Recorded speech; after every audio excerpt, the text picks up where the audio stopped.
당신 같은 사람이 우리 딸한테 어울린다고 생각하세요? 저는 그냥 하린 씨를 좋아할 뿐입니다. 좋아한다고 다 되는 게 아닙니다. 현실을 보십시오. 그 대화 이후 한 남자의 인생이 무너지기 시작했습니다. 35 강도윤. 평범한 회사원이었습니다. 그에게 처음으로 괜찮은 사람이라 말해준 여자. 서아린. 그는 몰랐습니다. 그녀의 아버지가 검찰총장이라는 것을. 어느 날 회사에서 이유 없는 감시가 시작됐고 계약은 끊겼고 소문은 빠르게 퍼졌습니다. 백으로 올라가려다 실패했대. 분노에 눈이 멀어 그는 언론에 제보했습니다. 하지만 그 선택은 그를 더 깊은 수렁으로 빠뜨렸습니다. 모든 것을 잃은 남자가 마지막으로 선택한 것은 오늘의 이야기. 평범한 남자의 처절한 고뇌와 선택. 지금 시작합니다. 영상 시작 전 구독과 좋아요는 사랑입니다. 강도윤 씨, 이번 달도 실적 미달이네요. 죄송합니다. 다음 달엔 꼭. 다음 달? 이번에도 그렇게 말했잖아요. 도윤은 고개를 숙였다.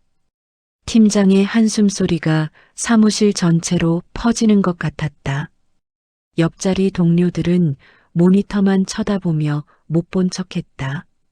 도윤은 책상으로 돌아와 의자에 앉았다. 손이 떨렸다. 커피를 마시려 했지만 이미 식어버린 종이컵만 만지작거렸다. 강도윤, 35, 중견 건설회사 안전관리팀 사원. 학벌도 특별하지 않았고 집안 배경도 없었다. 그저 성실하게 살면 언젠가는 인정받을 거라 믿었던 사람. 하지만 세상은 그렇게 단순하지 않았다. 회사에 들어온 지 벌써 7년째였다.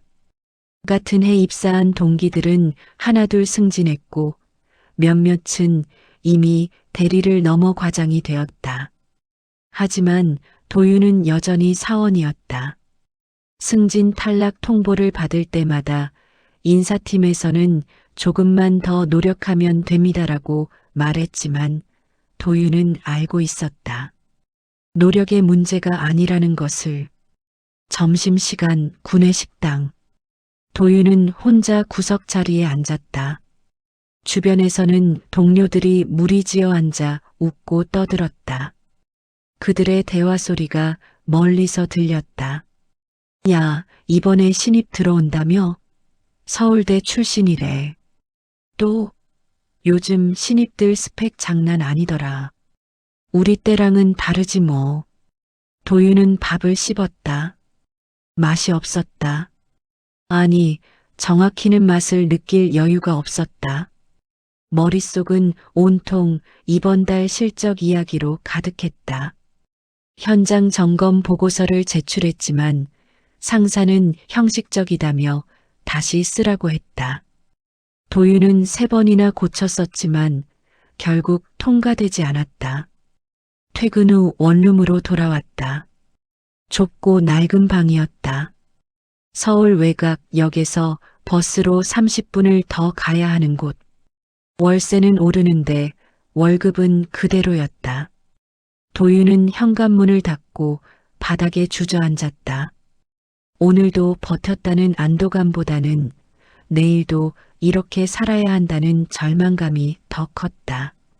냉장고를 열었다. 김치, 달걀 2개, 먹다 남은 햇반. 도윤은 라면을 꺼내 끓였다. 끓는 물에 면을 넣으며 문득 생각했다. 나는 왜 이렇게 사는 걸까? 답은 없었다.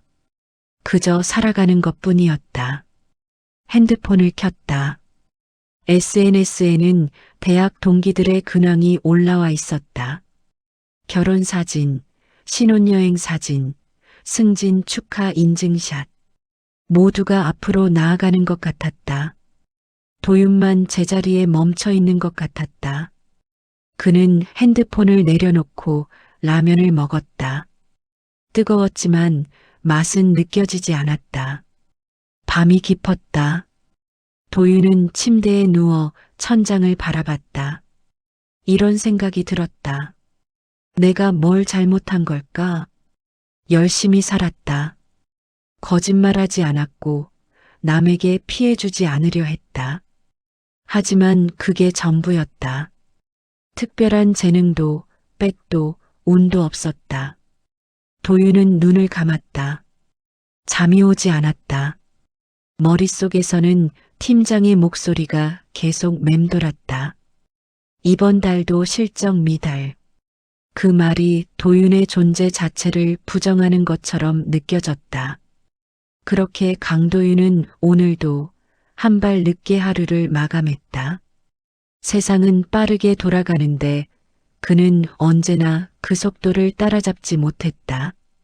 성실했지만 세상은 성실함만으로는 굴러가지 않았다. 그 사실을 도윤은 매일 깨달았지만 어쩔 수 없었다. 이것이 그의 인생이었다. 문화센터 복도는 조용했다. 도윤은 벽에 붙은 강좌 안내문을 읽고 있었다. 회사 복지 프로그램으로 제공되는 무료 강좌였다. 안전관리 실무, 건축법규 해석, 위기 대응 시뮬레이션. 어느 것 하나 흥미로운 게 없었다. 그저 참석 도장이나 받으러 온 것뿐이었다. 실례합니다. 뒤에서 목소리가 들렸다. 도윤은 고개를 돌렸다. 여자가 서 있었다. 깔끔한 흰색 블라우스에 검은색 슬랙스. 긴 머리를 뒤로 묶었고 화장은 옅었다. 눈빛이 차분했다. 혹시 위기 대응 강의실이 어딘지 아세요? 도윤은 잠시 멈칫했다. 안내문을 다시 봤다. 아, 저도 그 강의 들으러 왔는데 3층 302호라고 나와 있네요. 감사합니다. 여자는 고개를 숙이고 지나갔다. 도윤은 그녀의 뒷모습을 보며 계단을 올라갔다. 강의실에 도착하니 이미 몇 명이 앉아 있었다. 도윤은 뒷자리에 앉았다. 여자는 앞쪽에 앉아 노트북을 꺼내고 있었다. 강의가 시작됐다. 강사는 중년 남자였고 목소리는 단조로웠다. 도윤은 듣는 척하며 멍하니 창밖을 바라봤다. 이런 강의를 들어봤자 실무에 도움이 될까 싶었다. 그저 시간 때우기였다. 쉬는 시간. 도윤은 복도로 나와 자판기 커피를 뽑았다. 여자도 나와 있었다. 그녀도 커피를 뽑고 있었다. 강의 어때요? 여자가 먼저 말을 걸었다. 도윤은 놀라며 고개를 들었다. 아, 네. 그냥 그렇습니다. 저도요. 솔직히 좀 지루하네요. 여자가 웃었다. 처음 보는 미소였다. 도윤은 어색하게 따라 웃었다. 회사에서 보내신 건가요? 네. 복지 프로그램이라고 해서요. 저도요. 어쩔 수 없이 온 거죠. 두 사람은 잠시 침묵했다. 도윤은 커피를 홀짝였다. 여자가 다시 입을 열었다. 저는 서아린이에요. 강도윤입니다. 도윤 씨, 무슨 일 하세요? 건설회사 안전관리팀이요. 그냥 평범한 회사원입니다. 하리는 고개를 끄덕였다. 안전관리요. 중요한 일이네요. 도윤은 그 말에 조금 놀랐다. 대부분 사람들은 안전관리라고 하면 그냥 점검하는 거 그 정도로 생각했다. 중요하다고 말해주는 사람은 거의 없었다. 중요하다고 생각해주는 사람은 별로 없어요. 그래도 중요하잖아요. 사람 목숨이 걸린 일인데. 하린의 목소리는 진지했다. 도윤은 그녀를 다시 봤다. 진심으로 말하는 것 같았다. 강의가 끝나고 도윤은 하린과 함께 문화센터를 나섰다. 밖은 이미 어두워지고 있었다. 저기, 혹시 저녁 드셨어요? 도윤이 용기를 내어 물었다. 하리는 잠시 생각하더니 고개를 저었다. 아니요. 아직이요. 그럼 같이 드실래요? 근처에 괜찮은 식당 알아요. 하리는 잠시 망설이는 듯 했다. 그러다 미소를 지었다. 좋아요. 두 사람은 근처 김치찌개 집으로 갔다. 작고 오래된 가게였지만 음식은 맛있었다. 도윤은 할인과 마주 앉아 밥을 먹으며 이야기를 나눴다. 도윤 씨는 회사 생활 어때요? 글쎄요, 쉽지 않죠. 그냥 버티는 거죠. 버틴다는 게 힘들다는 얘기네요. 도윤은 웃었다. 쓸쓸한 웃음이었다. 뭐, 다들 그렇게 사는 거 아닐까요? 하리는 도윤을 가만히 바라봤다. 도윤 씨, 괜찮은 사람 같아요. 네, 그냥요. 느낌이 그래요. 성실하게 사시는 것 같아요. 도윤은 할 말을 잃었다. 누군가 자신을 괜찮은 사람이라고 말해준 게 얼마만인지 몰랐다. 가슴 한쪽이 따뜻해졌다. 감사합니다. 그런 말 들으니까 좋네요. 하리는 미소를 지었다. 두 사람은 그렇게 저녁을 먹고 헤어졌다. 도윤은 집으로 가는 버스 안에서 계속 생각했다. 서아린. 그녀는 누구일까? 어떤 사람일까? 도윤은 몰랐다. 그녀의 아버지가 누구인지, 그녀가 어떤 배경을 가진 사람인지. 그는 그저 알았다. 오늘 처음으로 자신을 괜찮은 사람이라고 말해준 누군가를 만났다는 것을. 그것만으로 충분했다. 도윤은 창밖을 바라보며 작게 미소 지었다. 오랜만에 느끼는 따뜻함이었다. 직업보다 사람이 중요하다고 생각해요. 정말요? 네. 뭘 하느냐보다 어떻게 사느냐가 더 중요하죠. 할인의 말에 도윤은 세상을 다 가진 기분이 되었다. 두 사람은 문화센터 강의 이후로 자주 만났다.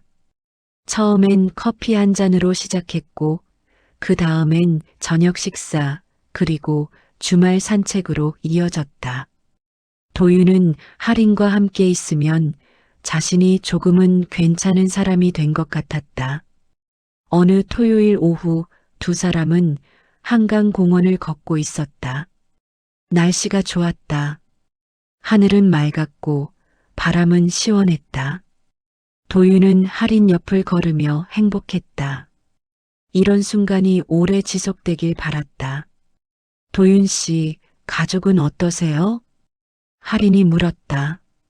도윤은 잠시 멈칫했다. 부모님은 지방에 계세요. 아버지는 공장 일하시다 퇴직하셨고 어머니는 집에 계시죠. 형제는 없어요. 외동이시구나. 네. 그래서 좀 외로웠죠.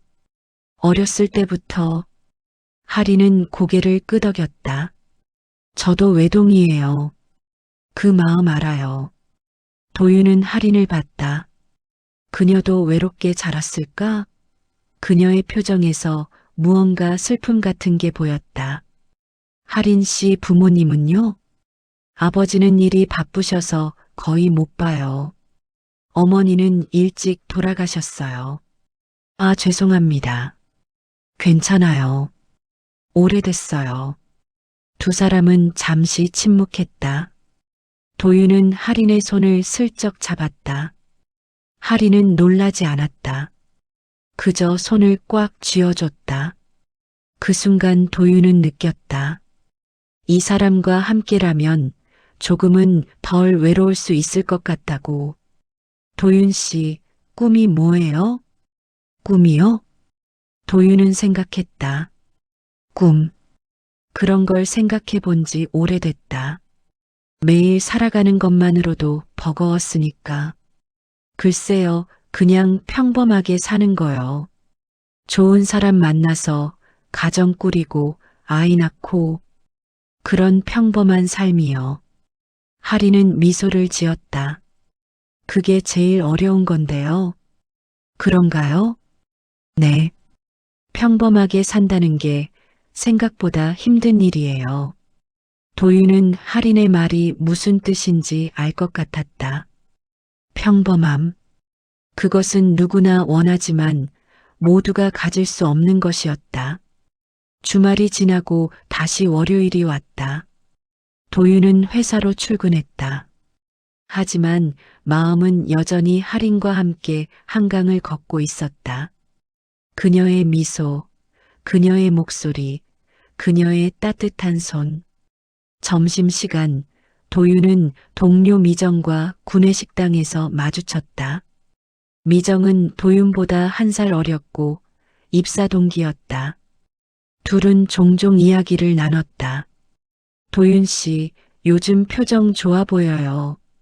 그래요? 네. 무슨 좋은 일 있어요? 도윤은 망설이다가 말했다. 사실 누구 만나고 있어요. 진짜요? 누구예요? 문화센터에서 만났어요. 서아린이라고. 미정은 눈을 크게 떴다. 어머, 축하해요. 어떤 사람이에요? 착하고 따뜻한 사람이에요. 저한테 처음으로 괜찮은 사람이라고 말해줬어요. 미정은 웃었다. 좋겠다. 도윤 씨도 이제 봄 오나 봐요. 도윤은 얼굴이 붉어졌다. 하지만 기분은 좋았다. 정말로 봄이 온 것 같았다. 오랜 겨울 끝에 찾아온 따뜻한 봄. 그날 저녁 도윤은 할인에게 문자를 보냈다. 오늘 하루 어땠어요? 곧 답장이 왔다. 바빴어요. 도윤 씨는요? 저도 바빴지만 할인 씨 생각하니까 괜찮았어요. 히읗히읗 저도요. 도윤은 핸드폰을 내려놓고 침대에 누웠다. 가슴이 두근거렸다. 이런 감정이 사랑일까? 도윤은 확신할 수 없었지만 분명한 건 하나 있었다. 할인과 함께 있으면 행복했다는 것. 그는 천장을 바라보며 생각했다. 이 행복이 오래갔으면 좋겠다. 하지만 도윤은 몰랐다. 행복은 언제나 짧고 시험은 예고 없이 찾아온다는 것을. 그리고 그 시험은 곧 그의 문을 두드릴 것이었다. 어느 날 오후 도윤은 현장 점검을 마치고 사무실로 돌아왔다. 책상에 앉아 보고서를 정리하고 있는데 프런트 데스크에서 전화가 왔다. 도윤 씨, 1층에 손님이 찾아오셨는데요. 손님이요? 누구죠? 이름은 안 밝히셨는데 강도윤 씨를 만나러 왔다고 하시네요. 도윤은 고개를 갸우뚱했다. 약속한 사람이 없었다. 하지만 1층으로 내려갔다. 로비에 중년 남자가 서 있었다. 정장을 입었고 자세가 반듯했다. 얼굴은 날카로웠고 눈빛은 차가웠다. 강도윤 씨입니까? 네, 맞습니다. 어떻게, 잠깐 시간 좀 내주실 수 있겠습니까? 남자의 말투는 공손했지만 어딘가 강압적인 느낌이 있었다. 도윤은 불안했지만 고개를 끄덕였다. 네, 그럼 근처 카페로 갈까요? 두 사람은 회사 근처 카페로 갔다. 남자는 아메리카노를 주문했고 도윤도 같은 걸 시켰다. 창가 자리에 앉았다. 남자는 커피를 한 모금 마시더니 입을 열었다. 제 소개부터 하겠습니다. 저는 서명호의 비서입니다. 도윤은 눈을 깜빡였다. 서명호요? 네. 혹시 모르실 수도 있지만 서명호 검찰총장입니다. 도윤의 심장이 쿵 내려앉았다. 검찰총장? 그 이름은 뉴스에서 본 적이 있었다. 최근 몇 년간 법조계에서 가장 영향력 있는 인물 중 하나였다. 왜 저를 찾으신 건가요? 강도윤 씨, 최근 서아린 씨와 자주 만나신다고 들었습니다. 도윤의 얼굴이 굳었다. 할인, 그녀와 무슨 관계일까? 할인 씨를 아세요? 서아린은 서명호 총장의 딸입니다. 도윤은 숨이 멎는 것 같았다. 할인이 검찰총장의 딸이라니. 그는 전혀 몰랐다. 할인은 한 번도 자신의 배경에 대해 말하지 않았다. 저 몰랐습니다. 알고 있습니다. 그래서 오늘 이렇게 찾아왔습니다. 남자는 커피를 내려놓고 도윤을 똑바로 바라봤다. 강도윤 씨, 실례지만 몇 가지 여쭤봐도 되겠습니까? 네. 현재 다니시는 회사는 어디입니까? 중견 건설 회사입니다. 안전관리팀에서 일하고 있습니다. 연봉은 어느 정도 되십니까? 도윤은 얼굴이 붉어졌다. 이런 질문을 받을 줄 몰랐다. 그건 왜 여쭤보시는 건가요? 답변해 주시면 감사하겠습니다. 남자의 목소리는 여전히 공손했지만 거부할 수 없는 압박감이 있었다. 4천만 원 정도입니다. 학력은요? 지방 사립대 졸업했습니다. 부모님은 무슨 일 하십니까? 아버지는 퇴직하셨고 어머니는 전업주부십니다. 남자는 고개를 끄덕이며 메모했다. 도윤은 기분이 이상했다. 마치 자신이 신문을 받는 것 같았다. 강도윤 씨, 할인 씨와 어떤 관계입니까? 그냥 친하게 지내고 있습니다. 교제 중이십니까? 도윤은 망설였다. 공식적으로 사귀자고 말한 건 아니었지만 두 사람의 관계는 분명 그 이상이었다. 아직 정확히 정의하진 않았지만 좋아하고 있습니다. 남자는 잠시 침묵했다. 그리고 말했다. 강도윤 씨, 솔직히 말씀드리겠습니다. 총장님께서는 딸의 교제 상대에 대해 매우 신중하십니다. 그건 당연하다고 생각합니다. 하지만 현실적으로 봤을 때 강도윤 씨와 할인 씨의 배경은 많이 다릅니다. 도윤은 주먹을 쥐었다. 배경? 그 단어가 가슴에 박혔다. 배경이 다르면 만나면 안 됩니까? 그건 아닙니다. 다만 총장님께서는 딸이 상처받는 걸 원치 않으십니다. 저도 할인 씨가 상처받는 걸 원치 않습니다. 남자는 미소를 지었다. 하지만 그 미소는 따뜻하지 않았다. 그렇다면 좋습니다. 앞으로도 할인 씨를 잘 대해주시기 바랍니다. 그리고 한 가지 더. 네. 강도윤 씨의 행동은 앞으로 관찰될 것입니다. 총장님께서는 딸의 안전과 행복을 최우선으로 생각하시니까요. 도윤은 등골이 서늘해졌다. 관찰? 그게 무슨 뜻인가? 감시당한다는 건가? 남자는 자리에서 일어났다. 오늘 시간 내주셔서 감사합니다.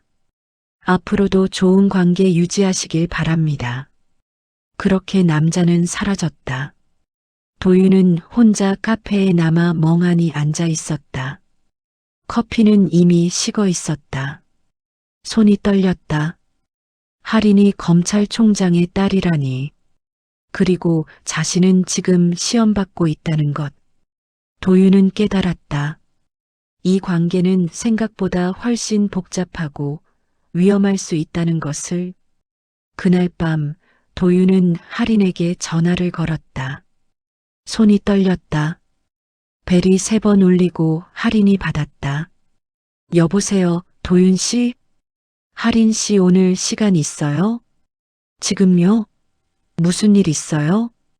만나서 얘기하고 싶어요. 할인은 잠시 침묵했다. 알겠어요. 어디서 볼까요? 두 사람은 집 근처 조용한 공원에서 만났다. 밤이었고 가로등만 켜져 있었다. 할인은 코트를 입고 나타났다. 표정이 평소보다 어두워 보였다. 무슨 일이에요? 도윤은 한참을 망설이다가 입을 열었다. 오늘 누가 저를 찾아왔어요. 누가요? 당신 아버지 비서라는 사람이요. 할인의 얼굴이 굳었다. 도윤은 계속 말했다. 할인 씨, 왜 말 안 했어요? 당신 아버지가 검찰총장이라는 걸. 할인은 고개를 숙였다. 미안해요. 미안하다고요? 그게 끝이에요? 도윤의 목소리가 높아졌다. 할인은 눈을 감았다. 도윤 씨, 저도 힘들었어요. 뭐가 힘들었는데요? 사람들이 저를 볼 때 제 자체를 보는 게 아니라 제 아버지를 봐요. 검찰총장의 딸. 그게 먼저예요. 그래서 저는 그냥 평범하게 만나고 싶었어요. 도윤은 할 말을 잃었다. 할인의 목소리가 떨리고 있었다. 도윤 씨는 저를 그냥 저로 봐줬어요. 배경 같은 거 신경 안 쓰고. 그게 좋았어요. 하지만 이건 속인 거잖아요. 속인 게 아니라 숨긴 거예요. 똑같은 거 아니에요? 할인은 눈물을 닦았다. 도윤 씨, 제 입장도 이해해줘요. 도윤은 주먹을 쥐었다. 이해? 지금 자신은 감시받고 있고 평가받고 있다. 그게 이해가 되나? 할인 씨 아버지 비서가 저한테 물어봤어요. 연봉, 학력, 부모님 직업. 마치 제가 범죄자라도 되는 것처럼요. 그건 아빠가 그런 거예요. 저랑은 상관없어요. 상관없다고요? 할인 씨, 당신은 그 사람 딸이잖아요. 할인은 고개를 들었다. 눈빛이 슬펐다. 그래서 제가 잘못했어요?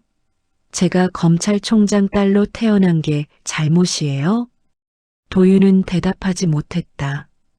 할인은 계속 말했다. 저도 선택한 거 아니에요. 이 집안에 태어난 거. 저도 그냥 평범하게 살고 싶었어요. 두 사람은 침묵했다. 바람이 불었다. 차가웠다. 도윤 씨, 저희 계속 만날 수 있을까요? 할인이 조심스럽게 물었다. 도윤은 고개를 돌렸다. 모르겠어요. 도윤 씨, 지금은 정리가 안 돼요. 시간 좀 주세요. 도윤은 돌아섰다. 할인은 그의 뒷모습을 바라보며 서 있었다. 눈물이 흘러내렸지만 도윤은 돌아보지 않았다. 집으로 돌아온 도윤은 침대에 쓰러졌다. 머리가 복잡했다.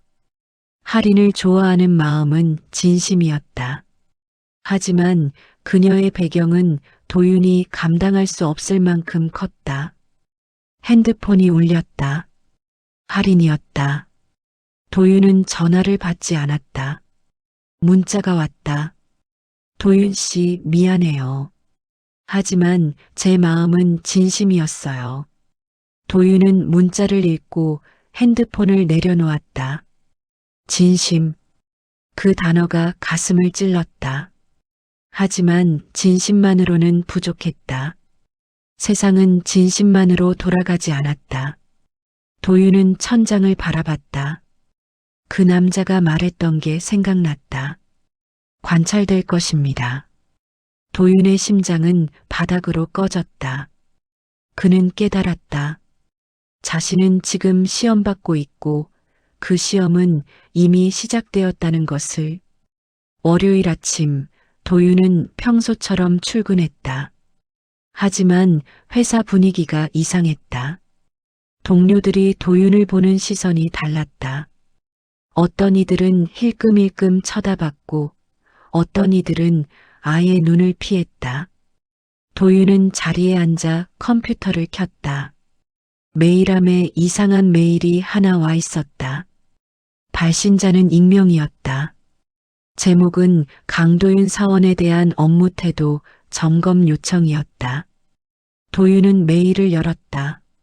내용은 간단했다. 강도윤 사원의 최근 업무 태도 및 근무 기록에 대한 전반적 점검이 필요합니다.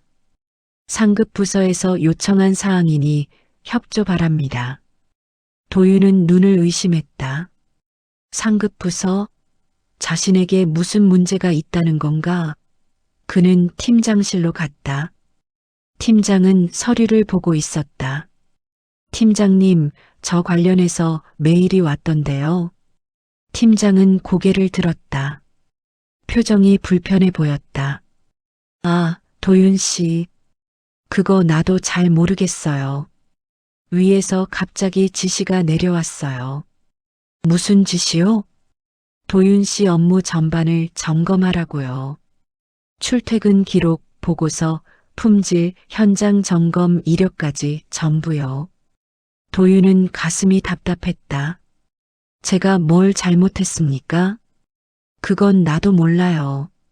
그냥 지시를 따를 뿐이에요. 팀장은 시선을 피했다. 도윤은 더 물어볼 수 없었다. 자리로 돌아와 앉았지만 일이 손에 잡히지 않았다. 점심시간 구내식당에서 동료 미정이 다가왔다. 도윤 씨 괜찮아요? 응모가 회사에서 소문났어요. 도윤 씨가 무슨 큰 문제 일으켰다고. 무슨 소문? 미정은 주변을 살피더니 작게 말했다. 누가 그러는데 도윤 씨가 어떤 고위층 딸이랑 만나다가 찍혔대요. 그래서 위에서 압력 들어왔다고. 도윤은 얼굴이 굳었다. 할인. 그녀의 아버지가 이런 짓을 하고 있는 건가? 그게 사실이에요? 아니야. 아니, 잘 모르겠어. 도윤은 더 이상 말하지 못했다. 미정은 걱정스러운 표정으로 그를 바라봤다. 그날 오후 도윤은 거래처에서 전화를 받았다. 평소 잘 지내던 협력업체 담당자였다.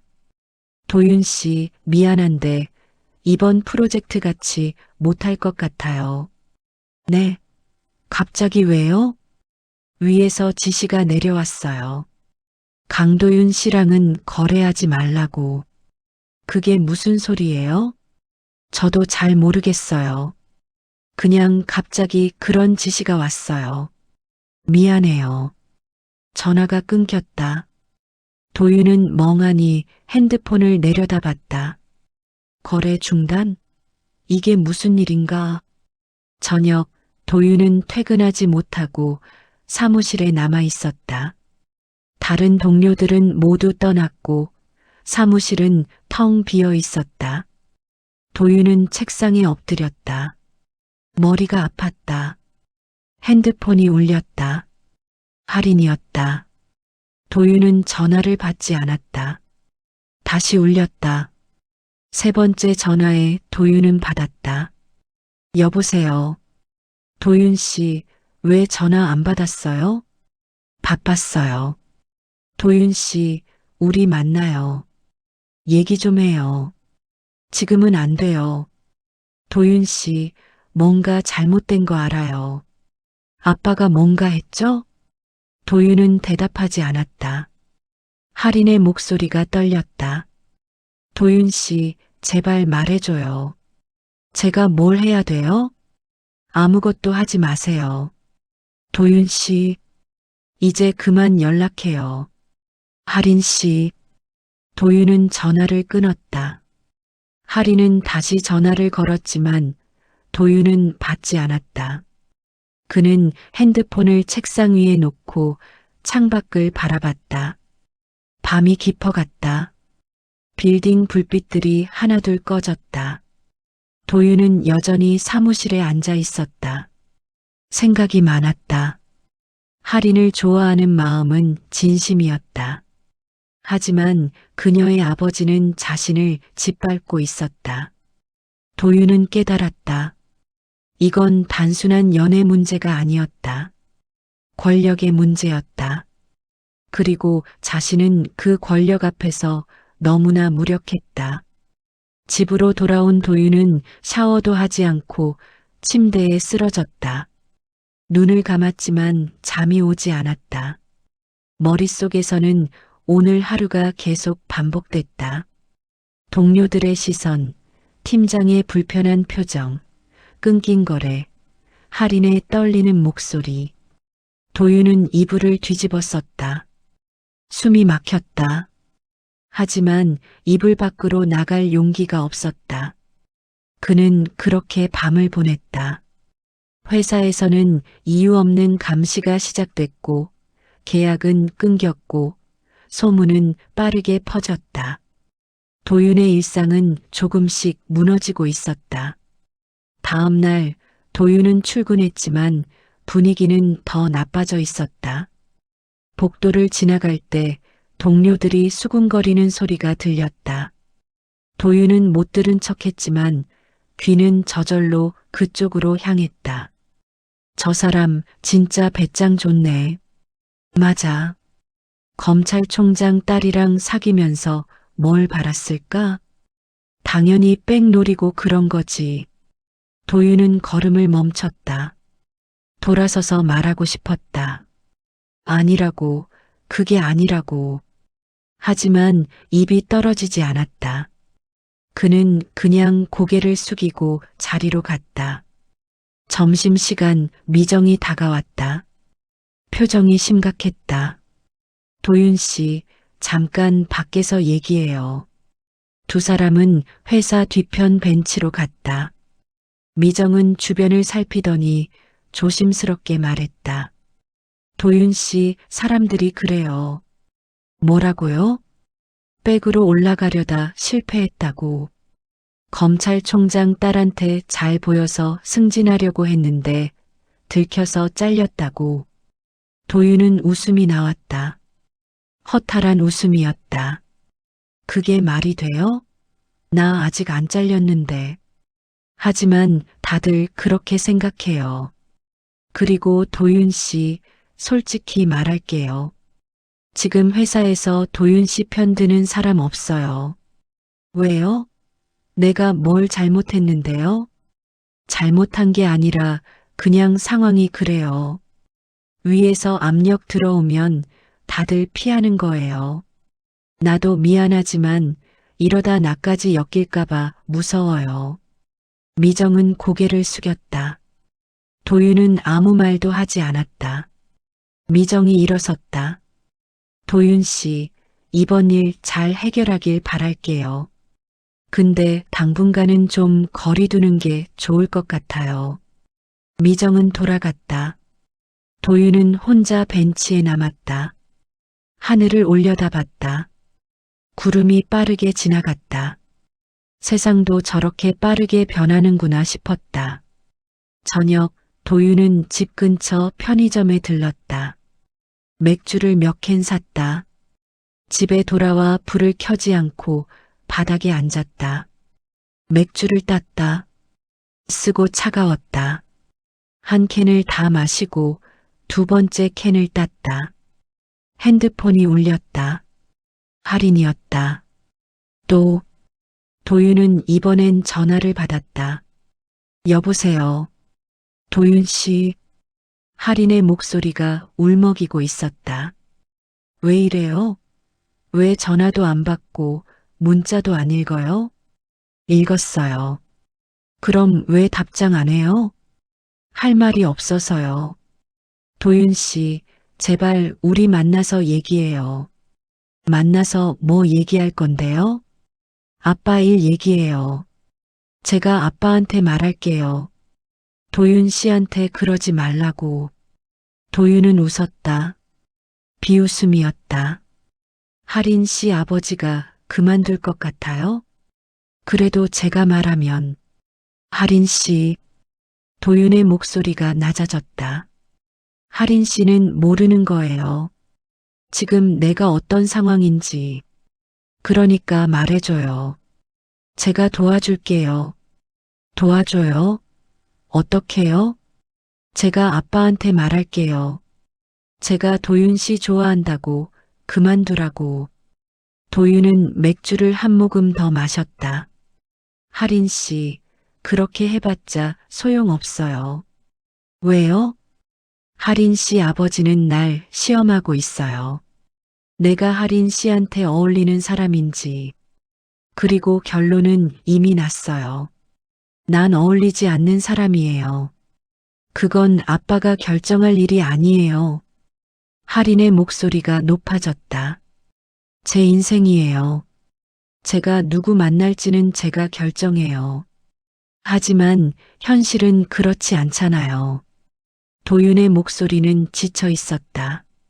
하린 씨, 우리 이만 끝내요. 뭐라고요? 끝내요. 이 관계. 도윤 씨, 제발. 하린 씨, 나 지쳤어요. 이제 그만하고 싶어요. 도윤은 전화를 끊었다. 하린은 계속 전화를 걸었지만 도윤은 핸드폰을 꺼버렸다. 그는 세 번째 맥주 캔을 땄다. 마시고 또 마셨다. 취했지만 마음은 깨어 있었다. 도윤은 창밖을 바라봤다. 밤이 깊었다. 불빛들이 반짝였다. 저 불빛들 아래에서 수많은 사람들이 살아가고 있을 것이다. 그들은 행복할까? 도윤은 알 수 없었다. 그는 바닥에 누웠다. 천장이 빙글빙글 돌았다.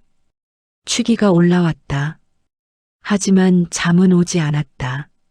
머릿속에서는 오늘 하루가 계속 반복됐다. 미정의 말. 백으로 올라가려다 실패했다고. 그 말이 가슴에 박혔다.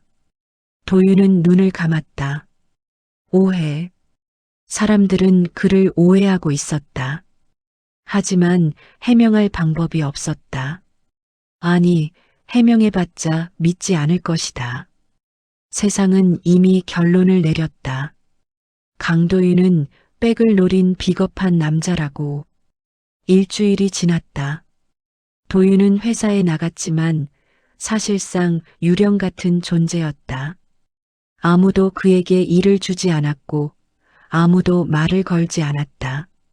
그는 책상에 앉아 시간을 보냈다.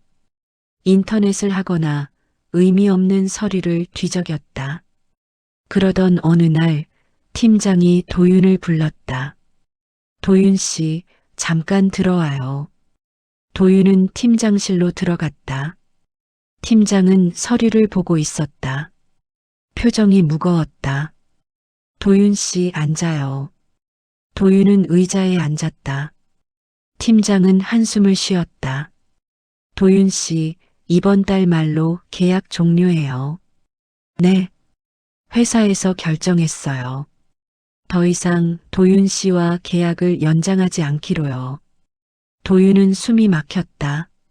왜요? 제가 뭘 잘못했습니까? 잘못한 건 없어요. 그냥 회사 사정이에요. 회사 사정이요?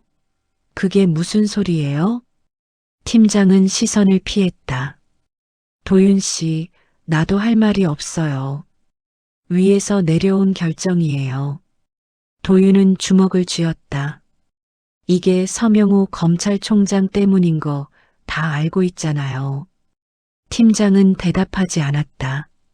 침묵이 답이었다. 도윤 씨, 미안해요. 나도 어쩔 수 없어요. 도윤은 자리에서 일어났다. 알겠습니다. 그는 팀장실을 나왔다. 동료들이 쳐다봤지만 도윤은 신경 쓰지 않았다. 자리로 돌아와 짐을 챙겼다. 책상 서랍에 있던 개인 물건들, 머그컵, 볼펜, 몇 장의 사진, 전부 박스에 담았다. 도윤 씨, 미정이 다가왔다. 표정이 미안해 보였다. 이렇게 되어서 정말 미안해요. 도윤은 고개를 끄덕였다. 괜찮아요. 어차피 올 일이었어요. 도윤 씨, 다음에 좋은 데 가길 바랄게요. 도윤은 웃었다. 쓸쓸한 웃음이었다. 고마워요. 도윤은 박스를 들고 회사를 나섰다. 엘리베이터를 타고 1층으로 내려갔다. 로비를 지나 밖으로 나왔다. 햇살이 눈부셨다. 하지만 따뜻하지 않았다. 도윤은 걸었다. 목적지 없이 그저 걸었다. 한강공원까지 걸어갔다. 벤치에 앉아 박스를 내려놓았다. 강물을 바라봤다. 물은 흘러갔다. 멈추지 않고 핸드폰이 울렸다. 할인이었다. 도윤은 이번엔 받았다. 여보세요. 도윤 씨 들었어요. 회사에서 잘렸다고. 도윤은 대답하지 않았다. 도윤 씨, 제 잘못이에요. 제가 아빠한테 말했어야 했는데. 할인 씨. 네. 할인 씨 아버지한테 말했어요? 할인은 침묵했다. 도윤은 웃었다. 말 안 했죠? 도윤 씨. 왜 안 했어요? 무서웠어요. 할인의 목소리가 떨렸다. 아빠한테 뭐라고 말할 자신이 없었어요. 아빠는 무서운 사람이에요. 도윤은 한숨을 쉬었다. 할인 씨, 나도 이해해요. 할인 씨 입장도 어렵다는 거. 하지만요. 네. 할인 씨는 날 지켜주지 않았어요. 도윤 씨, 사랑한다면서 날 지켜주지 않았어요. 그냥 가만히 있었어요. 할인은 울고 있었다. 도윤은 들을 수 있었다. 하지만 마음이 움직이지 않았다. 도윤 씨, 미안해요. 정말 미안해요. 미안하다고 다 되는 건 아니에요. 할인 씨. 도윤은 전화를 끊었다. 할인은 다시 전화를 걸었지만 도윤은 받지 않았다. 그는 핸드폰을 주머니에 넣고 강물을 바라봤다. 사랑. 그게 뭘까? 도윤은 생각했다. 할인을 사랑했다. 진심이었다. 하지만 할인은 도윤을 지키지 못했다. 아니, 지키려 하지 않았다. 그 침묵이 도윤을 더 깊이 무너뜨렸다. 도윤은 벤치에서 일어났다. 박스를 들고 다시 걸었다. 집으로 향했다. 하늘은 여전히 맑았지만 도윤의 마음은 흐렸다. 그는 깨달았다. 자신은 시험받고 있었고 동시에 버려지고 있었다는 것을. 그리고 그 과정에서 사랑도 함께 무너지고 있었다. 집에 돌아온 도윤은 박스를 구석에 던져 놓았다. 원룸은 여전히 좁고 어두웠다. 커튼을 치지 않아 햇빛이 들어왔지만 방 안은 음침했다. 도윤은 침대에 앉았다. 무엇을 해야 할지 몰랐다. 이력서를 써야 하나? 새 일자리를 찾아야 하나? 하지만 몸이 움직이지 않았다. 그저 멍하니 앉아 있었다. 며칠이 지났다. 도윤은 집 밖으로 나가지 않았다. 배달 음식으로 끼니를 때웠고 하루 종일 침대에 누워 있었다. 핸드폰은 꺼놓았다. 세상과 단절되고 싶었다. 어느 날 도윤은 거울을 봤다. 수염이 덥수룩했고 머리는 헝클어져 있었다. 눈 밑에는 다크서클이 짙었다. 이게 나인가? 도윤은 거울 속 자신을 똑바로 보지 못했다. 그날 밤 도윤은 핸드폰을 켰다. 문자가 수십 개 와 있었다. 대부분 할인이었다. 도윤은 읽지 않고 삭제했다. 그리고 인터넷을 켰다. 검색창에 서명우 검찰총장을 쳤다. 기사들이 쏟아졌다. 최근 수사, 정치적 입장, 가족관계. 도윤은 하나하나 읽어내려갔다. 그러다 한 기사를 발견했다. 서명우 총장, 딸의 사생활 보호 위에 강력 대응. 기사 내용은 간단했다. 서명우 검찰총장이 딸의 사생활을 침해하는 모든 행위에 대해 법적 대응을 불사하겠다는 입장을 밝혔다는 것. 기사는 몇 달 전 것이었다. 도윤은 웃었다. 허탈한 웃음이었다. 사생활 보호? 그럼 자신은 뭔가 사생활을 침해한 사람인가? 도윤은 기사를 계속 읽었다. 그러다 댓글 창을 봤다. 사람들의 반응은 다양했다. 역시 검찰총장님, 딸 지키는 아버지의 모습 멋지네요. 저런 아버지 밑에서 자란 딸은 행복하겠다. 근데 딸이 누구랑 사귀길래? 도윤은 핸드폰을 내려놓았다. 화가 났다. 아니, 정확히는 억울했다. 자신은 아무것도 잘못하지 않았다. 그저 할인을 좋아했을 뿐이다. 하지만 세상은 도윤을 가해자로 만들고 있었다. 도윤은 침대에 누웠다. 천장을 바라봤다. 생각이 많았다. 이대로 무너질 것인가? 아니면 뭔가 해야 하나? 그때 문득 생각이 들었다. 복수? 서명호에게 복수하고 싶었다. 자신을 이렇게 만든 사람에게. 하지만 어떻게? 도윤은 아무 권력도, 돈도, 연줄도 없었다. 도윤은 다시 핸드폰을 켰다. 검색창에 언론 제보를 쳤다. 여러 언론사 제보 페이지가 나왔다. 도윤은 그중 하나를 클릭했다. 검찰총장 서명호, 딸의 연애 상대 사회적으로 매장. 도윤은 제목을 적었다. 그리고 내용을 쓰기 시작했다. 자신이 겪은 일들, 회사에서의 압박, 끊긴 거래, 동료들의 외면, 모든 것을 적었다. 하지만 손가락이 멈췄다. 이렇게 해도 될까? 도윤은 망설였다. 이건 복수일까? 아니면 정당한 폭로일까? 도윤은 창밖을 봤다. 밤이 깊었다. 도시의 불빛들이 반짝였다. 저 불빛들 아래에서 누군가는 행복하게 살고 있을 것이다. 하지만 도윤은 아니었다. 도윤은 바닥에 있었다. 도윤은 다시 핸드폰을 들었다. 작성한 글을 읽어봤다. 길고 감정적이고 절박했다. 도윤은 제출 버튼을 눌렀다. 그리고 핸드폰을 내려놓았다. 그는 깨달았다. 자신은 지금 선택의 기로에 서 있다는 것을. 이 선택이 옳은지 그른지는 몰랐다. 하지만 분명한 건 하나 있었다. 도윤은 더 이상 가만히 있을 수 없었다. 바닥에서 그는 마지막 결심을 했다. 이틀 후 도윤의 핸드폰이 울렸다. 모르는 번호였다. 도윤은 받았다. 여보세요? 강도윤 씨 맞으십니까? 네, 맞는데요. 저는 데일리뉴스 기자 김재현입니다. 제보해 주신 내용 확인했습니다. 도윤의 심장이 뛰었다. 아, 네.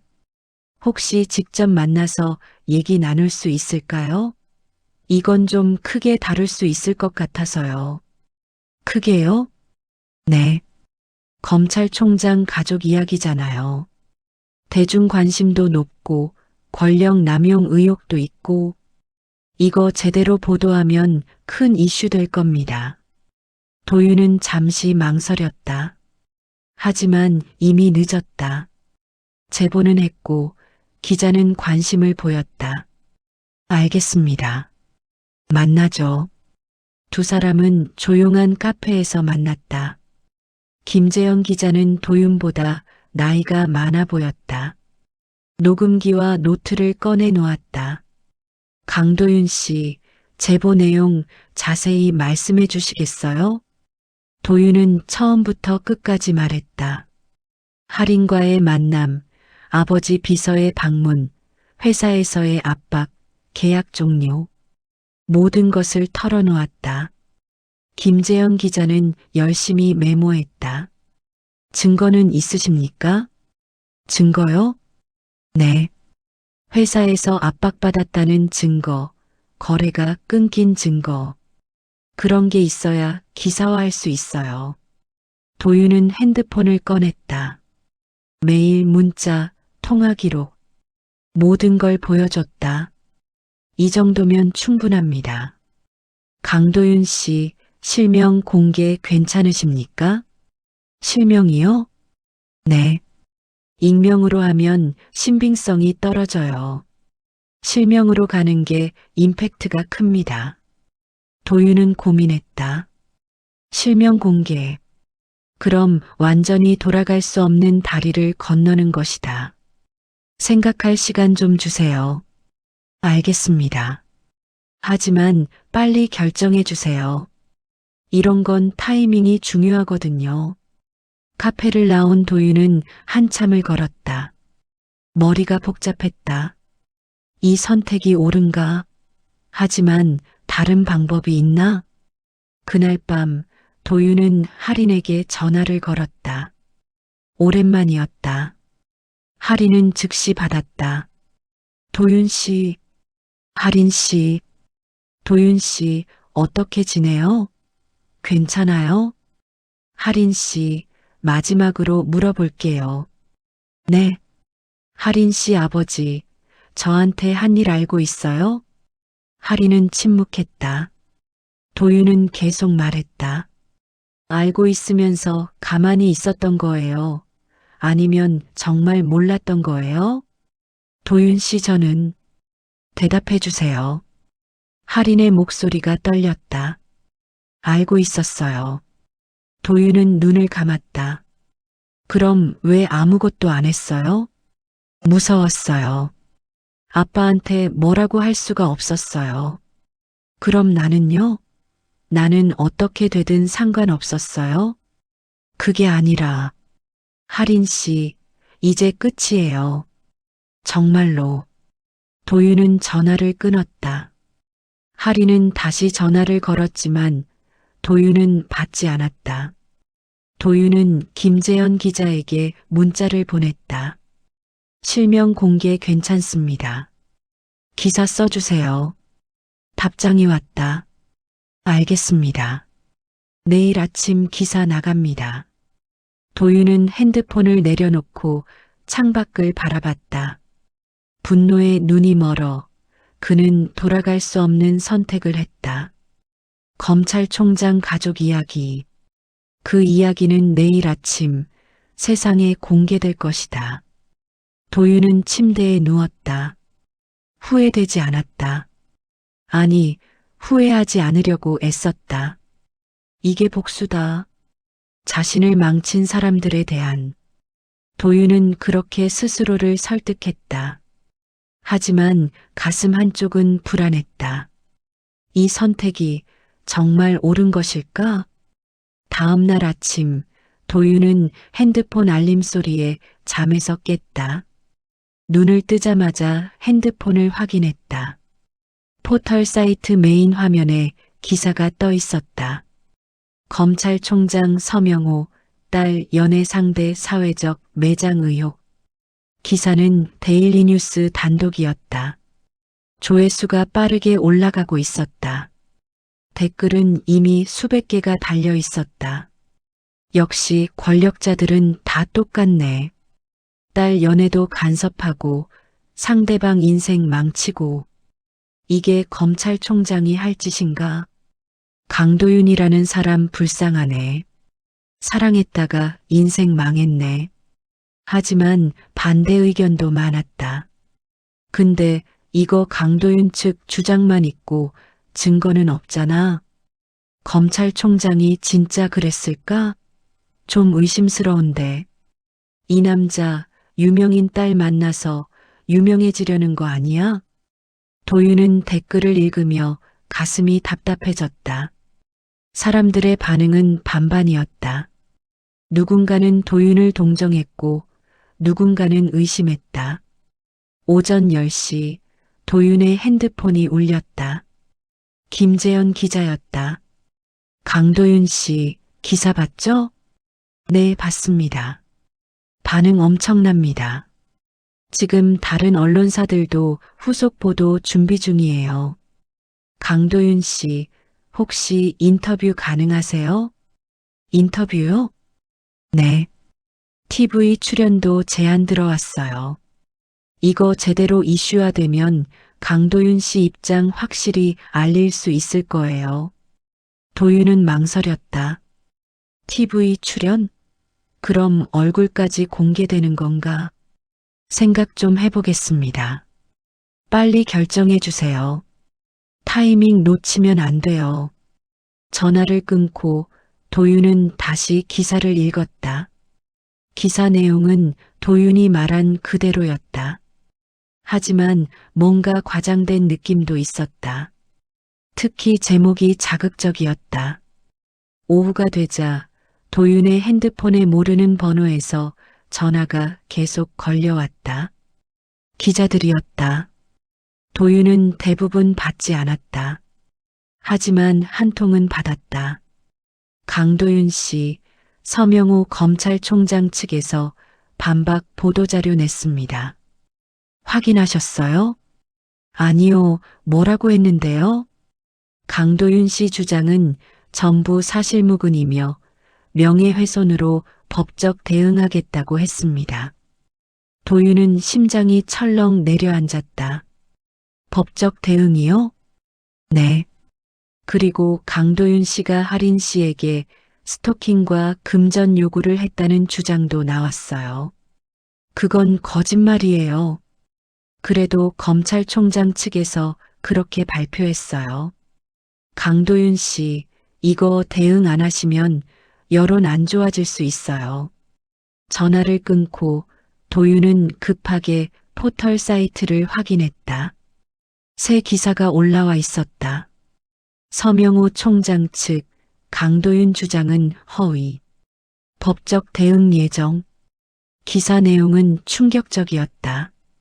도윤이 할인에게 집착했고 거절당하자 보복성 제보를 했다는 것. 그리고 금전을 요구한 정황도 있다는 것. 댓글이 순식간에 바뀌었다. 역시 뭔가 이상했어. 검찰총장이 그럴 리가 없지. 이 남자 유명인 딸한테 돈 뜯어내려다 실패한 거네. 스토커였구나. 징그럽다. 도윤은 핸드폰을 던졌다. 벽에 부딪혀 떨어졌지만 다행히 깨지지 않았다. 도윤은 머리를 감싸쥐었다. 이게 뭐야, 이게 대체 뭐야? 도윤은 소리쳤다. 하지만 아무도 듣지 않았다. 좁은 원룸에는 도윤 혼자뿐이었다. 저녁, 도윤은 편의점에 갔다. 라면과 맥주를 샀다. 계산하는 동안 편의점 직원이 도윤을 쳐다봤다. 뭔가 아는 듯한 눈빛이었다. 저기 혹시 뉴스 나온 그 사람? 도윤은 대답하지 않고 돈을 내고 나왔다. 집으로 돌아오는 길, 사람들이 도윤을 쳐다보는 것 같았다. 아니, 실제로 쳐다봤다. 누군가는 핸드폰으로 사진을 찍기도 했다. 도윤은 뛰었다. 집까지 뛰어갔다. 현관문을 잠그고 바닥에 주저앉았다. 숨이 가빴다. 가슴이 두근거렸다. 내가 뭘 한 거지? 도윤은 후회했다. 기사를 내지 말았어야 했다. 김재현 기자를 만나지 말았어야 했다. 하지만 이미 늦었다. 세상은 도윤을 알았고 그리고 도윤을 의심했다. 밤이 깊어갔다. 도윤은 라면을 끓이지도 않고 바닥에 앉아 있었다. 핸드폰을 켰다. 메시지가 수십 개 와 있었다. 너 그 강도윤 맞지? 창피한 줄 알아라. 돈이 목적이었구나. 역겨워. 검찰총장님한테 사과해라. 모르는 번호들이었다. 도윤은 메시지를 삭제했다. 하지만 계속 왔다. 도윤은 핸드폰을 꺼버렸다. 그는 창밖을 바라봤다. 어두웠다. 밤하늘에는 별이 보이지 않았다. 도시의 불빛이 너무 밝아서였다. 도윤은 생각했다. 나는 지금 어디에 있는 걸까?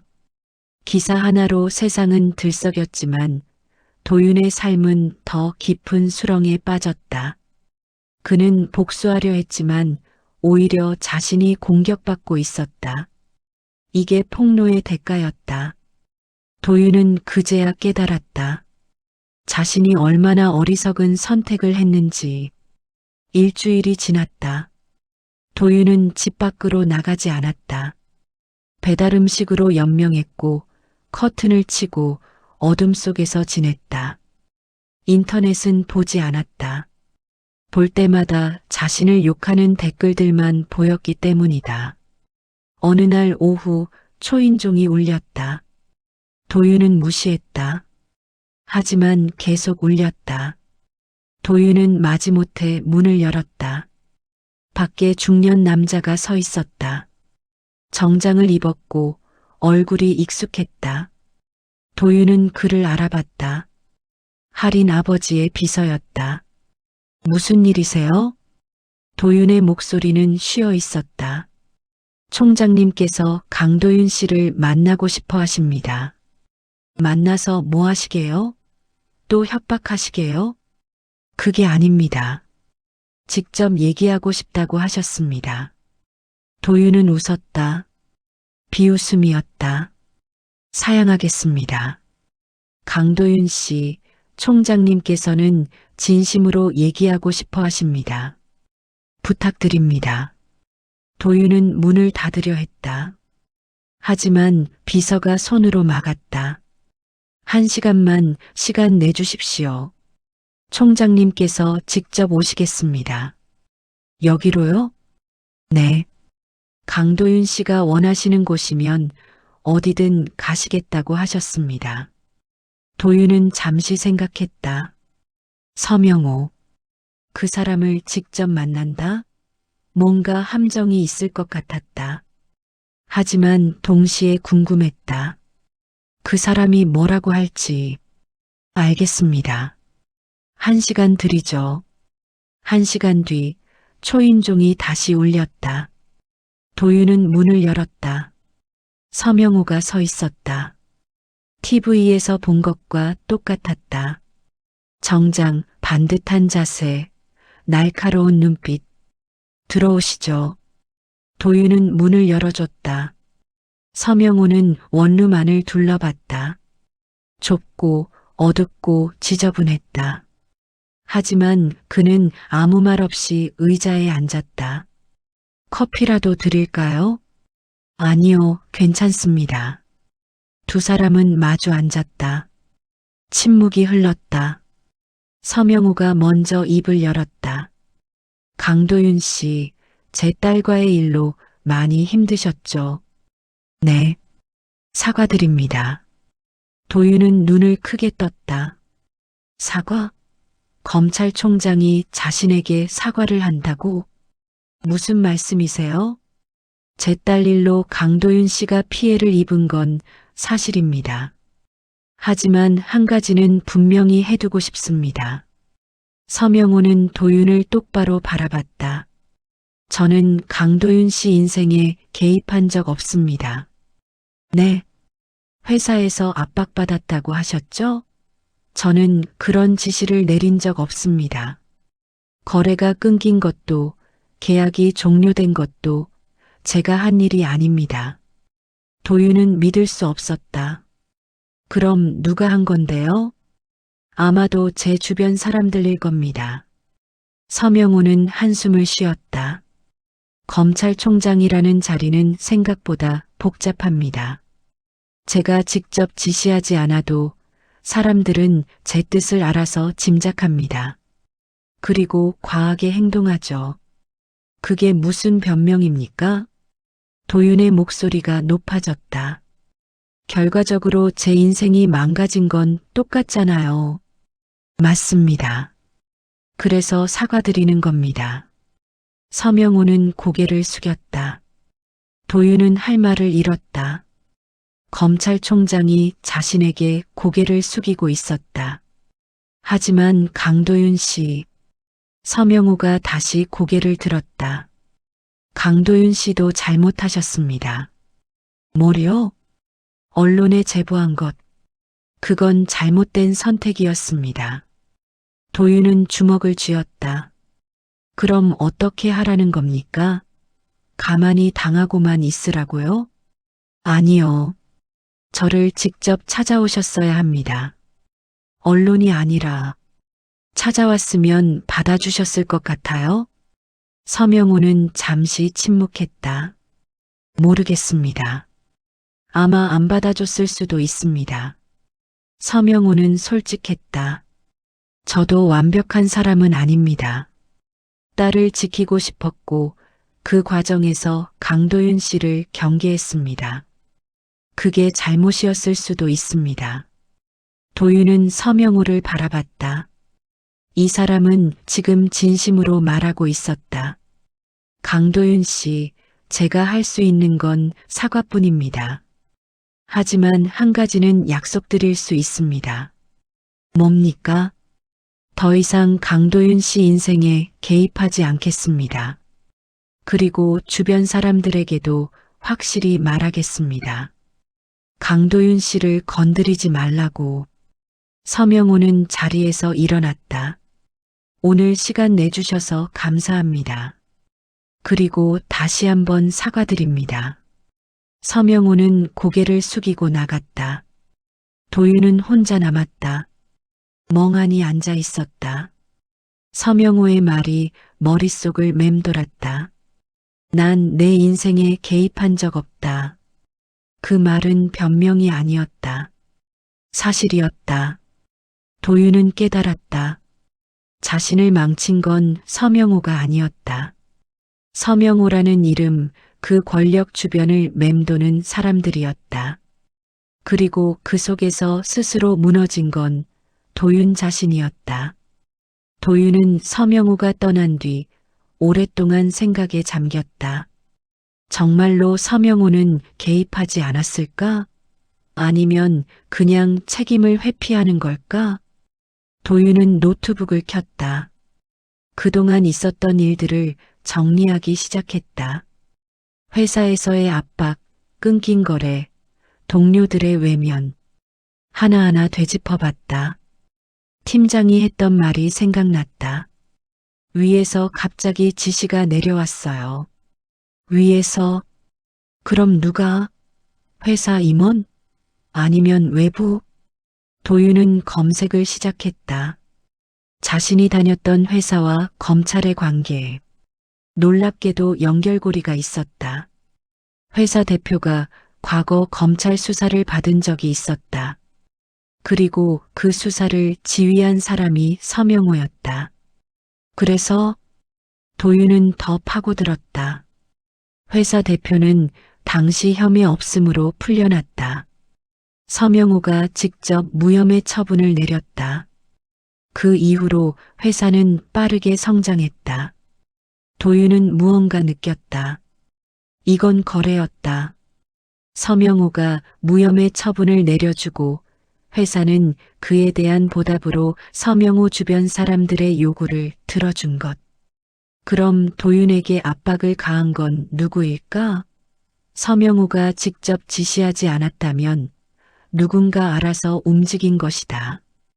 아마도 서명호에게 잘 보이려는 사람. 도윤은 비서를 떠올렸다. 첫 만남에서 도윤을 신문하듯 질문했던 그 남자. 아마 그가 회사에 압력을 넣었을 것이다. 서명호 이름을 빌려서 도윤은 노트북을 닫았다. 이제 알 것 같았다. 자신을 망친 건 서명호가 아니라 서명호라는 권력 주변을 맴도는 사람들이었다. 그리고 그 과정에서 도윤 스스로도 무너졌다. 왜? 도윤은 스스로에게 물었다. 왜 나는 이렇게 쉽게 무너졌을까? 답은 간단했다. 열등감. 도윤은 평생 열등감을 안고 살아왔다. 학벌, 집안, 직장. 모든 면에서 남들보다 뒤처진다고 생각했다. 그래서 할인을 만났을 때 도윤은 불안했다. 내가 이 사람한테 어울리나? 그 불안이 도윤을 움직이게 했다. 비서가 찾아왔을 때도 도윤은 겁먹었다. 역시 나는 안 되는구나. 회사에서 압박받을 때도 도윤은 저항하지 못했다. 어차피 나는 약자니까. 도윤은 깨달았다. 자신을 망친 건 권력이 아니라 스스로의 열등감이었다. 그 열등감이 도윤을 무너뜨렸고 잘못된 선택을 하게 만들었다. 도윤은 거울을 봤다. 수척하고 지친 얼굴. 하지만 눈빛은 조금 달라져 있었다. 이제는 알았다. 진짜 적이 누구인지. 도윤은 샤워를 했다. 오랜만이었다. 따뜻한 물이 몸을 씻어냈다. 수염을 깎고 머리를 빗었다. 거울 속 도윤은 조금 나아 보였다. 도윤은 노트북을 다시 켰다. 김재현 기자에게 메일을 보냈다. 기사 정정 요청합니다. 제 주장 중 일부가 사실과 다릅니다. 서명우 검찰총장은 직접 개입하지 않았습니다. 제가 오해했습니다. 메일을 보내고 도윤은 깊게 숨을 쉬었다. 이게 맞는 일일까? 모르겠다. 하지만 적어도 거짓말은 하지 않기로 했다. 핸드폰이 울렸다. 김재현 기자였다. 강도윤 씨, 정신 나갔어요? 지금 정정 요청하면 강도윤 씨만 손해예요. 괜찮습니다. 사실을 말하는 게 중요합니다. 사실? 지금 여론이 강도윤 씨한테 얼마나 안 좋은데요? 이거 정정하면 완전히 매장될 겁니다. 그래도 괜찮습니다. 도윤은 전화를 끊었다. 김재현은 다시 전화를 걸었지만 도윤은 받지 않았다. 도윤은 창밖을 바라봤다. 해가 지고 있었다. 노을이 아름다웠다. 도윤은 오랜만에 평온함을 느꼈다. 세상은 여전히 혼란스러웠지만 적어도 도윤의 마음은 조금 가벼워졌다. 진짜 적은 권력이 아니었다. 자기 자신이었다. 그리고 이제 도윤은 그 적과 싸울 준비가 되어 있었다. 다음 날 도윤은 데일리뉴스 사무실로 찾아갔다. 김재현 기자는 당황한 표정으로 도윤을 맞았다. 강도윤 씨, 왜 직접 오셨어요? 정정 기사 꼭 내야 합니다. 강도윤 씨, 정신 차리세요. 지금 정정하면 강도윤 씨는 거짓말쟁이 되는 거예요. 상관없습니다. 도윤은 단호했다. 김재현은 한숨을 쉬었다. 왜 이러시는 거예요? 서명우 측에서 뭐라고 했어요? 협박받았어요? 아니요. 제가 스스로 결정한 겁니다. 이해가 안 되네요. 강도윤 씨한테 이득이 하나도 없는데. 도윤은 김재현을 똑바로 바라봤다. 기자님, 전 이제 거짓말하고 싶지 않아요. 처음 제보할 때 전 화가 나 있었어요. 복수하고 싶었죠.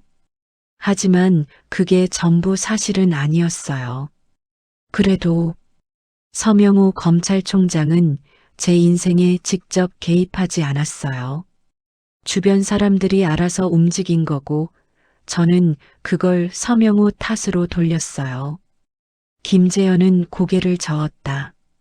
강도윤 씨, 정정 기사 내면 여론이 완전히 돌아서요. 지금도 안 좋은데 더 나빠질 겁니다. 알고 있습니다. 그래도 하시겠다고요? 네. 김재현은 한참을 도윤을 바라보다가 고개를 끄덕였다. 알겠습니다. 기사 쓰겠습니다. 하지만 강도윤 씨, 후회하지 마세요. 후회 안 합니다. 다음 날 정정 기사가 났다. 강도윤, 서명우 총장 직접 개입 없었다. 주장 번복.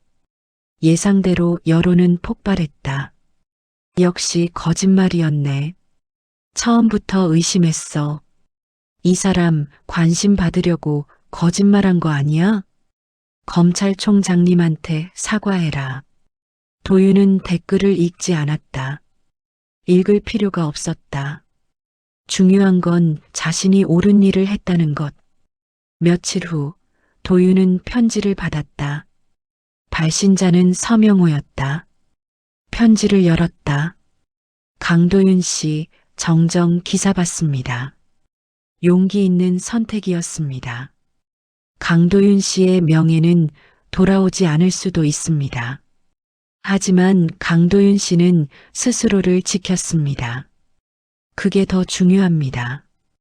저도 제 주변을 정리하겠습니다. 다시는 이런 일이 없도록. 마이너스 서명호. 도윤은 편지를 접었다. 명예는 돌아오지 않았다.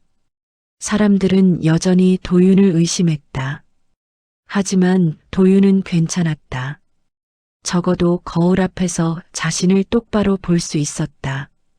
도윤은 이력서를 쓰기 시작했다. 새 일자리를 찾아야 했다. 쉽지 않을 것이다. 이름이 알려졌고 이미지는 나빴다. 하지만 도윤은 포기하지 않았다. 어느 날 도윤은 할인에게 마지막 문자를 보냈다. 할인 씨, 그동안 고마웠어요. 할인 씨 덕분에 행복했던 시간도 있었어요. 이제 우리는 각자의 길을 가야 할 것 같아요. 건강하세요. 답장은 오지 않았다. 도윤은 괜찮았다. 이미 끝난 관계였으니까. 도윤은 창밖을 바라봤다. 봄이었다. 꽃이 피기 시작했다. 도윤은 생각했다. 나도 다시 시작할 수 있을까? 확신은 없었다. 하지만 희망은 있었다. 선택의 순간, 도윤은 명예보다 진실을 택했다. 그 선택이 옳았는지는 몰랐다. 하지만 적어도 후회는 없었다. 도윤은 스스로를 지켰고 그게 가장 중요했다. 1년이 흘렀다. 도윤은 작은 안정 컨설팅 회사를 차렸다. 직원은 도윤 혼자였다. 사무실도 작았다. 하지만 도윤은 만족했다. 처음엔 힘들었다. 도윤의 이름을 검색하면 여전히 과거 기사들이 나왔다. 일부 고객들은 도윤을 의심했다. 하지만 도윤은 성실하게 일했다. 하나하나 신뢰를 쌓았다. 어느 날 도윤은 현장 점검을 마치고 사무실로 돌아왔다. 책상 위에 편지가 하나 놓여 있었다. 발신자가 없었다. 편지를 열었다. 도윤 씨, 잘 지내시죠? 저는 요즘 괜찮아요. 아빠와도 많이 얘기했어요. 도윤 씨 이야기도 했고요. 아빠가 그러더라고요. 도윤 씨는 용기 있는 사람이라고. 저도 그렇게 생각해요. 도윤 씨 덕분에 배웠어요. 진짜 용기가 뭔지. 행복하세요. 할인. 도윤은 편지를 읽고 미소를 지었다. 할인. 그녀도 잘 지내고 있구나. 도윤은 편지를 서랍에 넣었다. 저녁 도윤은 부모님께 전화를 걸었다. 아들, 요즘 어떻게 지내니? 잘 지내요, 아버지. 일도 조금씩 늘고 있어요. 그래, 다행이다. 힘들면 언제든지 집에 와. 네, 고마워요. 전화를 끊고 도윤은 창밖을 바라봤다. 해가 지고 있었다. 노을이 아름다웠다. 도윤은 커피를 한 잔 내렸다. 천천히 정성스럽게. 1년 전과 비교하면 많은 것이 달라졌다. 회사는 잃었지만 자존감을 찾았다. 사랑은 끝났지만 자신을 알게 되었다. 명예는 돌아오지 않았지만 양심은 지켰다. 도윤은 노트북을 켰다. 블로그를 시작했다. 제목은 평범한 남자의 비범한 선택이었다. 자신의 이야기를 조금씩 쓰기 시작했다. 누군가에게는 위로가 될 수도 교훈이 될 수도 있을 것 같았다. 첫 글을 올렸다. 저는 강도윤입니다. 1년 전 저는 모든 걸 잃었습니다. 하지만 동시에 모든 걸 얻었습니다. 진짜 중요한 것이 무엇인지 배웠습니다. 사람은 누군가의 배경이 아니라 자기 선택으로 평가받아야 합니다. 그리고 진짜 복수는 무너지지 않고 자기 길을 걷는 것입니다. 글을 올리고 도윤은 커피를 마셨다. 따뜻했다. 도윤은 웃었다. 진짜 웃음이었다. 멀리서 하리는 도윤의 블로그를 발견했다. 글을 읽으며 눈물을 흘렸다. 미안함과 동시에 자랑스러웠다. 도윤은 무너지지 않았다. 오히려 더 강해졌다. 하리는 댓글을 달까 고민했다. 하지만 그러지 않았다. 그냥 조용히 응원하기로 했다. 멀리서 도윤의 삶은 다시 시작되었다. 화려하지 않았다. 평범했다. 하지만 그게 좋았다. 도윤은 이제 알았다. 평범하게 사는 것이 얼마나 소중한지. 그리고 그 평범함을 지키기 위해서는 용기가 필요하다는 것을. 강도윤. 평범한 남자였지만 비범한 선택을 한 사람. 그의 이야기는 이렇게 끝났다. 아니, 새로 시작되었다. 사람은 누군가의 배경이 아니라 자기 선택으로 평가받아야 한다. 세상은 때로 불공평하다. 권력 앞에서 약자는 무력하다. 하지만 진짜 힘은 무너지지 않는 것에서 나온다. 강도윤은 모든 걸 잃었지만 자신을 지켰다.